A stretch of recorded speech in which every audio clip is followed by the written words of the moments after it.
Welcome to Beyond the Lines. I'm here with Canadian ex-punk musician, journalist, and book author, Jim Algie. Hey, Jim. Thanks, Heath. Welcome to the show. Welcome to the show. Jim, let's start with your punk music days. How did you get into being a punk musician and start your band? Well, I got interested in music and literature about the same time with Edgar Allan Poe and Alice Cooper, the original shock rocker. But when I was about 12, but there was no chance to play, really. You know, there was no live original music at the time. You go to see a arena rock band or a tribute to Pink Floyd. So when I was in high school, all the other kids there, the other guitarists, they wanted to learn either Stairway to Heaven or Sultans of Swing. That was about it, you know. I wasn't going to. Wasn't edgy enough for you. Yeah. Well, I wasn't going to go to music school for 5 years just to learn that. And then the Ramones came out, and the Sex Pistols and the Clash. So that's pretty much where we all started. You listened to it and thought, I could play that.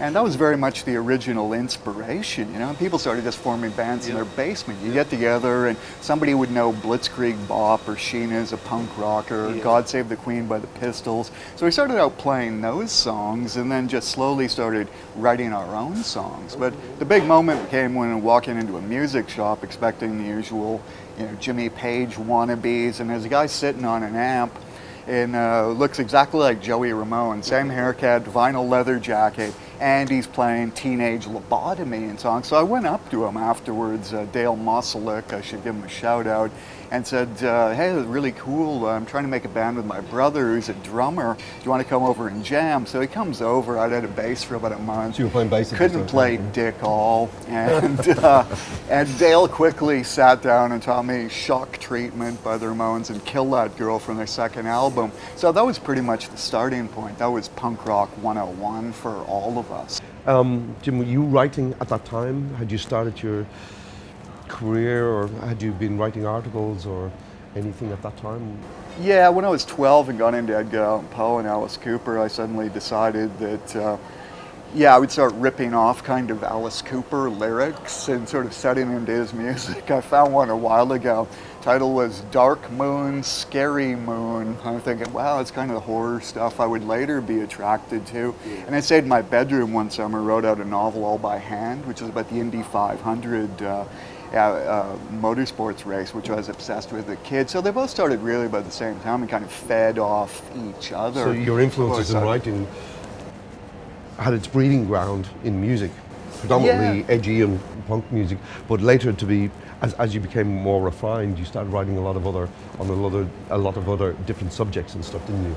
Yeah, exactly. I expanded into, well, you know, some of the travel guides here, books, sustainable development, wildlife, environmental issues, kind of the horror, supernatural Thai stories, and the Phantom Lover and other thrilling tales of Thailand, and it's another crime scene book. Kind of got darker and darker, didn't it, over the years? I mean, over the years, but at the same time... I mean, you seem like such a nice guy, but you know, I've read some of your books. Yeah, but I can still see, you know, the sort of Alice Cooper and Edgar Allan Poe imprint on a lot of that stuff that started very young, yeah. Well, before we get to your Thailand-based stuff, I mean, tell me about your latest book, because it is connected to, it's very historic, really, and iconic. Yeah, on the night Joey Ramone died, Tales of Rock and Punk from Bangkok, New York, Norway. You must have been devastated when you heard the news. Yeah, I mean, really. Well, as I said in the story, you know, the main character is kind of now fading rock star, forced to produce boy bands. Here's the news in the studio when he's recording what he figures might be the worst album ever recorded in pop music history, with a really incompetent boy band singer. Yeah. Just the irony of it. And you know, when he hears the news, he remembers like growing up on an American military base with his Thai family and hearing some of the older soldiers talk about the day that JFK died or was assassinated, and they never forgot that time or place. So, like I said, the Ramones' influence loomed so large for punk and new wave musicians was a starting point.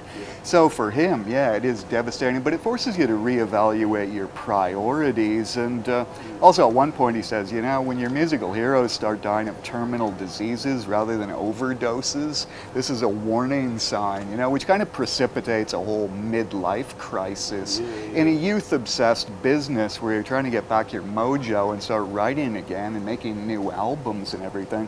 What do you do? The glamour of sleeping in the back of a very flimsy high-ace van on top of speakers and Marshall amplifiers with, you know, rods sticking in your back and, you know. Yeah, Great stuff. Glamorous. Yeah, that the romanticism pretty much faded. By the last tour we did of Europe, which was when I quit when I was 28, and ended up at our last show in Berlin in a squat, falling backwards off the side of the stage in the middle of the song, completely wasted. And I mean, if it hadn't been for these punks, they reached up, grabbed me on top of their hands, flung me back on the stage. I only missed about 5 or 6 notes, took a bow, crowd went mental, thought, oh, the bass player's stage diving. And but I thought, you know, having a near-death experience on stage, this is the perfect time to get out. So Jim, from your rock and roll years and falling off the stage in Berlin to Bangkok, Thailand.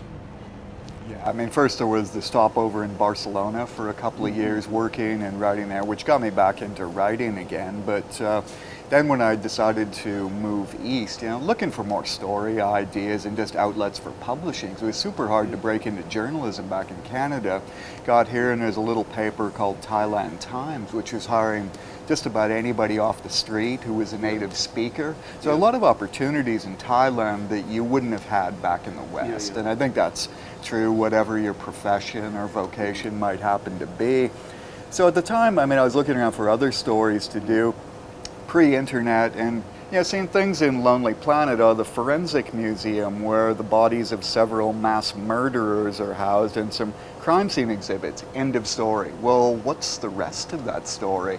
So I went over there and ended up finding about Thailand's most infamous serial killer, a Chinese cannibal who was on the loose in Chinatown in eastern provinces around the late 50s, and thinking, well, that would be a really interesting story. And then seeing his naked, preserved corpse in the museum, which is something I had never expected to see. Where is this museum? It's over in Siriraj Hospital, one of the, I believe, the original hospital in Thailand across the river, along with a couple of other preserved bodies of mass murders and all sort of crime scene photos, murder exhibits. And I like the kind of rawness and edginess of Thailand at that time, which I found quite inspiring to write about, and the fact that so many of these stories hadn't been covered. So yeah, that was definitely part of the ethic or the interest at the time. And then through doing some of those stories and working at The Nation and doing a regular column on it, I came to meet Thailand's last executioner. And it was a former rock and roll musician himself and guitarist who played around the GI bases. So we bonded over Elvis and Hank Williams. And you know, he kept an acoustic guitar in his office. We'd trade it back, play some surf and torture instruments. And but you know, who would have thought really that you could even meet such a person, get access to them, interviews and everything, and get the whole story between a man who executed 55 inmates over 20 odd most years. People would kind of like to preferably not meet him ever. Yeah. Yeah. Readers of the future, do the young generation or the generation today read books? Yeah. And where do you think the business is going? Yeah, this is the big question these days. I remember there's a famous article going around a few years ago called "Does Google Make You Stupid?" And the writer, when he's talking about it, I used to go scuba diving in a sea of words. Now I just skim the surface, reading headlines and little text messages and everything. I think that's true for a lot of people, even amongst a lot of the journalists I know. They talk about Game of Thrones, they talk about Breaking Bad, they talk about TV shows and that, and books don't really figure into it a lot of the time. But then recently I read a story in The Guardian where it said ebook sales were down by about 20%, and actual print paperbacks had come back by about 10%. There's a bit more sense now with the new generation. I think the book is a tangible, perfect piece of interactive technology as it is. So reading, I think, yeah, there was a quote I read, is an act of rebellion in an age of distraction. Jim, any aspirations to go back on the road? play music again?